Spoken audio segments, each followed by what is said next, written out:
Do you remember Febreze being spelt with a double E? Are you certain that Darth Vader said, "Luke, I am your father"? Do you feel like New Zealand used to be closer to Australia? If you answered yes to any of these questions, then you might be a traveller from an alternate dimension suffering from the Mandela Effect.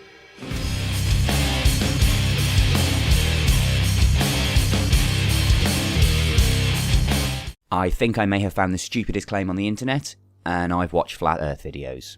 So yeah, the Mandela Effect. For the uninitiated, it's a term to describe the disconnect between reality and our memory of said reality. Classic examples being remembering Darth Vader saying, "Luke, I am your father," rather than, "No, I am your father," or the line in Disney Snow White being, "Mirror, mirror on the wall," not "Magic mirror on the wall." Other examples include people remember countries being in different positions, the Tiananmen Square tank man being run down, and the Challenger disaster occurring in 1984, 1985 and 1986.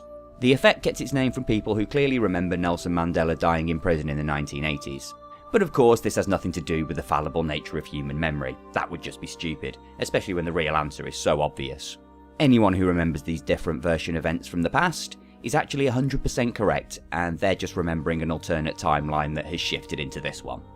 But I've got several problems with this hypothesis, the first being that it's stupid. I mean, really stupid. You wouldn't believe how vastly, mind-bogglingly stupid it is. I mean, I thought magical wishing machines were stupid, but that's just peanuts compared to the Mandela Effect. Beyond the stupidity, the biggest problem is the unfalsifiable nature of these claims, as there is no way to prove that anything has actually changed. The differences are from another timeline, so in this timeline they've never changed, and Oceania has always been at war with East Asia. But seriously, how big does your ego have to be when the concept of being wrong about things you remember from the past is so abhorrent, the only way to reconcile the differences between your memory and history is to tell yourself that you must be from, or connected to, another alternate reality, and hence correct all along. So we know this is generally unfalsifiable, and there's no test to show that somebody is remembering things from an alternate reality. So there's not really a great deal to debunk here, it's a claim so daft it's not even wrong. So instead let's just try and apply some logic and reason to the most quoted claims. No, I am your father.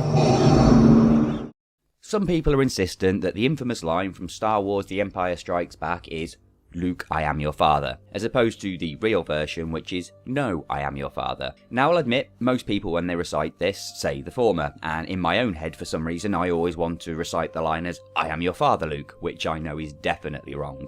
But there's a reason for this. It may have arisen as a genuine misquote, but it's probably maintained this format in public consciousness because the line, "No, I am your father," is fairly ambiguous. But the line, "Luke, I am your father," immediately makes it an obvious Star Wars reference, so it's just stuck that way.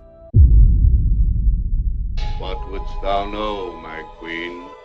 Magic mirror on the wall, who is the fairest one of all?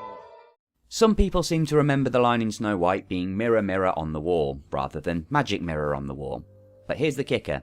It actually is "Mirror, mirror," just not in the Disney version, which is visually the version that most people are going to remember. But it wasn't the first or only time they would have heard that story. It's over 200 years old, and the original German version of the line is "Spieglein, Spieglein an der Wand, wer ist der schönste im ganzen Land?" which is "Mirror, mirror, here I stand, who is the fairest in the land?" So the people here are almost certainly merging their various memories of the retellings of this story, and just remembering one word from the Disney adaptation incorrectly.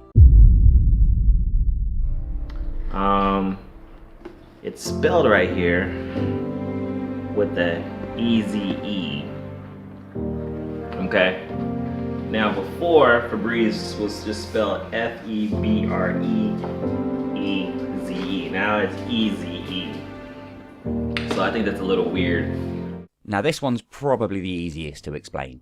People say that Febreze used to be spelt with a double E in it. There's a reason people probably think that, because the word breeze does actually have a double E in it, and when people read, they skim words. Your brain doesn't check every single letter every time, hence why people can read this without difficulty.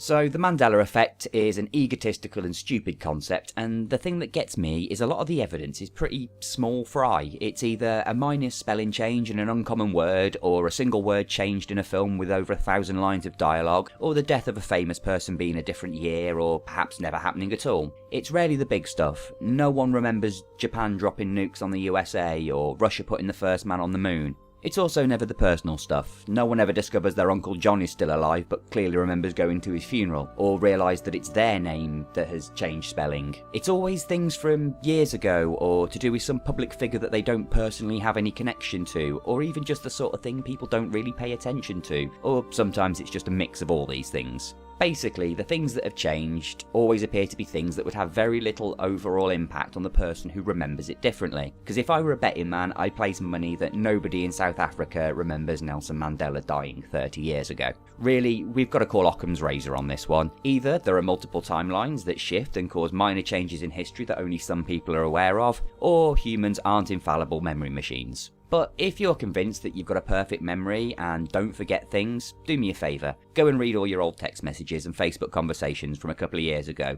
Then come back and try and tell me honestly that you remembered absolutely everything in perfect detail. So that's the Mandela Effect. I'm going to revisit this at some point, as there are some people who've taken this concept, grabbed it with both hands and leapt straight off the deep end. But because their claims are so convoluted and incoherent, it's going to take some time to unravel. So thanks for watching, I'll catch you next time.